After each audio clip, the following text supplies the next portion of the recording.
BNP chairperson Khaleda জিয়ার শরীরে গুরুতর ইনফেকশনের কারণে তাকে উন্নত অ্যান্টিবায়োটিক ও অ্যান্টিফাঙ্গাল চিকিৎসা দেওয়া হচ্ছে। বৃহস্পতিবার খালেদা জিয়ার চিকিৎসার সবশেষ আপডেট বিষয়ে এই বার্তা দিয়েছে তার চিকিৎসায় গঠিত মেডিকেল বোর্ড।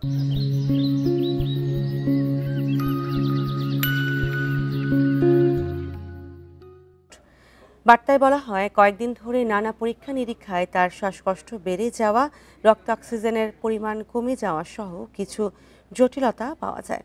অবস্থার উন্নতি না হওয়ার তার ফুসফুস ও অন্য অঙ্গ প্রত্যঙ্গকে বিশ্রাম দেওয়ার জন্য ইলেকটিভ ভেন্টিলেটর সাপোর্টে নেওয়া হয়। এছাড়া তার কিডনির কার্যক্ষমতা বন্ধ হয়ে যাওয়ায় শুরু হয় ডায়ালাইসিস। এতে আরও জানানো হয়, দেশি বিদেশ বিশেষজ্ঞ চিকিৎসকদের নিয়ে গঠিত মেডিকেল বোর্ড নিবিড়ভাবে খালেদা জিয়ার শারীরিক অবস্থা পর্যবেক্ষণ করছে। বিএনপি চেয়ারপারসনের চিকিৎসা নিয়ে কোনো অনুমান বা ভুল তথ্য প্রচার না করতে সবাইকে অনুরোধ জানানো হয় ওই বার্তায়।